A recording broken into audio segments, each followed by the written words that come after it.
Mais la question est de se poser, est-ce que dans le monde, il existe un seul pays où l'opposition parle d'une seule voix sur tous les problèmes de la vie nationale?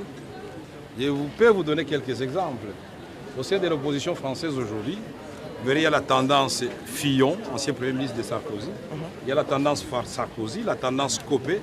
Mais ce qui est important, c'est qu'au niveau des grands objectifs, des grands enjeux, de la défense des valeurs républicaines, l'opposition soit en mesure de se mobiliser comme un seul homme et parler d'une seule voix. Quels sont les grands enjeux aujourd'hui, justement? Aujourd'hui, si l'opposition a décidé de mettre sur pied le front commun de l'opposition, ce n'est pas une structure de trop, c'est tout simplement un cadre qui nous unit.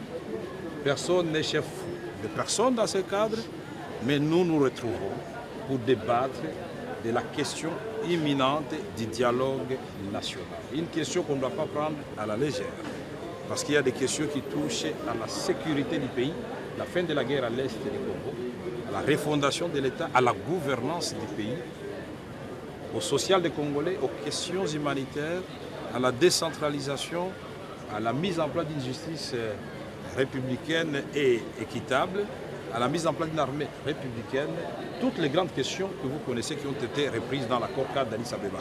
Nous allons lui dire qu'il avait fait adopter l'accord cadre d'Addis Abeba.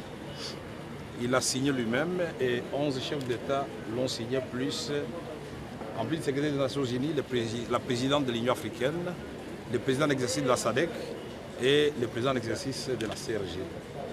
Nous allons lui faire remarquer qu'il y avait des engagements pour la République démocratique du Congo, pour les États de la région et pour la communauté internationale.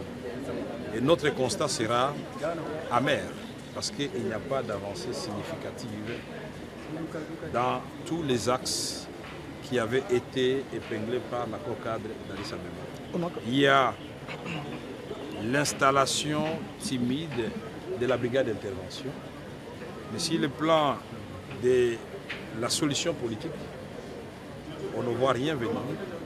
Sur le plan diplomatique, il n'y a aucun mécanisme qui a été mis en place conformément à cet accord cadre d'Addis Abeba.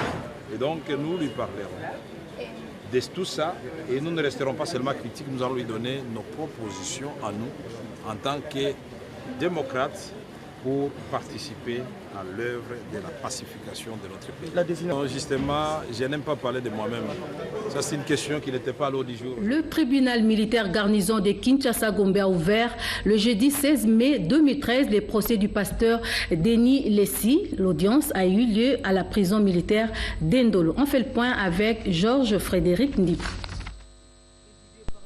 L'affaire auditeur militaire contre le pasteur Denis Lessi et consorts est passée jeudi 16 mai 2013 devant le tribunal militaire des garnisons de Kinshasa-Gombe, présidé par le lieutenant-colonel Pati Sangwalumbu. Au cours de cette audience introductive tenue à la prison militaire d'Endolo, le ministre honoraire du budget, Ntawa, s'est constitué partie civile et le tribunal a procédé à l'identification des prévenus. Ces derniers ont d'abord introduit des requêtes tendant à obtenir leur mise en liberté provisoire. Ils ont ensuite déposé un mémoire unique relevant certaines irrégularités dans la procédure. Le tribunal militaire des garnisons de Kinshasa-Gombe va examiner tous ces mémoires et requêtes à la prochaine audience fixée au 30 mai 2013.